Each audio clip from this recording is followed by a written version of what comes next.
In an era where AAA video games feel more and more ashamed to be video games, sometimes the itch for something fun and traditional, but often innovative in spades all the same, is scratched by the people who love games enough to put it all on the line in the business, without the glitz and glamour of some of the bigger studios out there.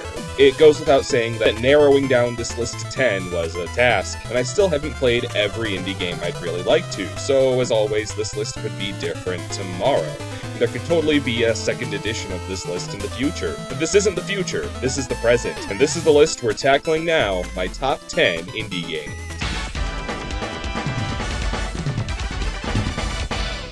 This one's not for the faint of heart right off the bat. A harrowing atmosphere and story with a brilliant neon aesthetic dress up Katana Zero, a fast-paced survival game where you put together the perfect plan to slice every hallway of thugs to ribbons, using every pointy object in your path to your advantage and slowing down time to bring flying bullets to your mercy. You'd think intense boss battles and confrontations would be near impossible in a game where everyone dies in one hit, but Katana Zero creates some astonishingly creative situations, coupled with the sheer autonomy you have in the game from battles to dialogue sequences. There's a lot here to praise.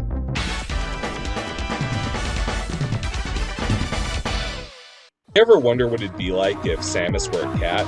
Probably not. The last woman I went on a date with hadn't either. But Gato Roboto answers that incredibly specific hypothetical with a quick, charming Metroidvania that had me totally enthralled. Somehow, a 2D platformer with an 8-bit aesthetic perfectly captures through its feel how a teeny kitty would feel scurrying across a deadly space station. And for a game designed to be inviting and accessible, I found myself really sweating in some of these boss battles. Mice beware as you soup up heavier artillery, more elaborate machinery, and feats of battle, deserving the title of Good Kitty.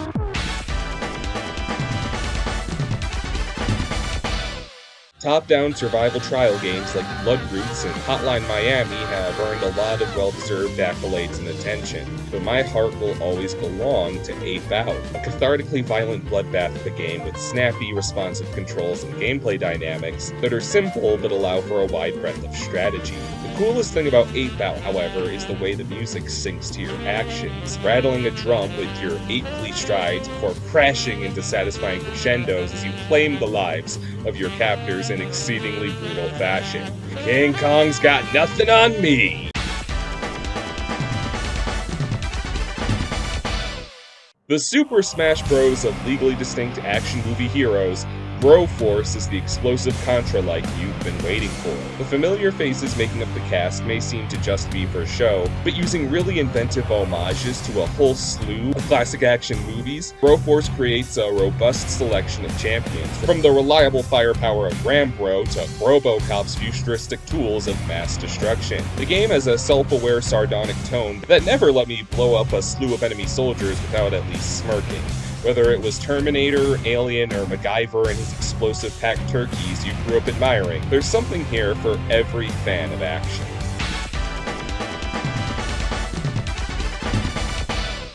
Though, if Broforce is missing one big star, it's the bullet-time flair of John Wick, which there is no shortage of in Super Hot, a survival shooter where the world around you only moves when you do. Super Hot puts you in life-or-death situations surrounded by faceless thugs, and you have to improvise your way out. The tight scope of the game makes it seem like you only have one option to figure out, but really with a bit of experimentation you can find some really out-there solutions to your conflicts at hand.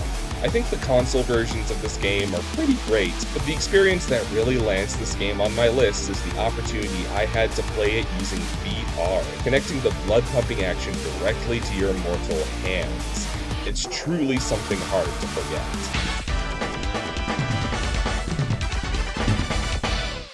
At the risk of pointing a large target on my back, most roguelites just don't do it for me. A lot of their formats just come off as exhausting to me. That said, some have really mastered the art, like Moonlighter, in which you play as Will, who's an adventurer by night and by day a traditional RPG shopkeep, which you fully control. All of the loot you pick up along your journeys, you have to prioritize keeping for yourself, or putting up for sale to continue funding your excursions, all while learning the ins and outs of magic commerce, setting prices, and catering to different populace. The game quickly becomes a matter of insane priority and strategy as you weigh your every belonging and gold against trekking on a little bit longer in the deadly dungeon. It becomes an arduous, circular process of loss, sale, death, and adventure, but in the best possible way.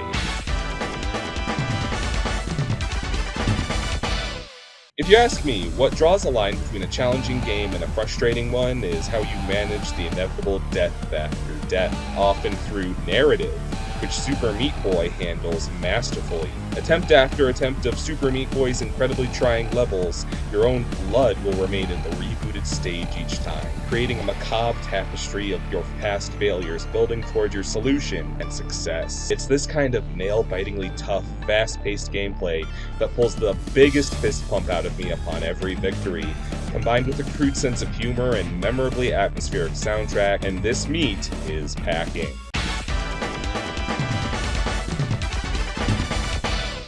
The side-scrolling beat-em-up is such a strong component for indie studios that it was insanely hard to pick just one for this list. Half this list could have been made up of Battletoads, River City Girls, or Streets of Rage 4. But in the spirit of games truly independent from pedigree of past franchise success, I decided to default to Fight and Rage. The game that so perfectly captured the specifics of why I love gaming in arcades, the point that it's almost disturbing. Fight and Rage's combo system is so intuitive and extensive that even a rookie can pull off a string of punches and kicks so long, War and Peace would say, "Damn!" Always punctuated by a satisfying explosion of bones and grisly remains. The game has a beautiful aesthetic and character designs that I adore, and it never failed to surprise me.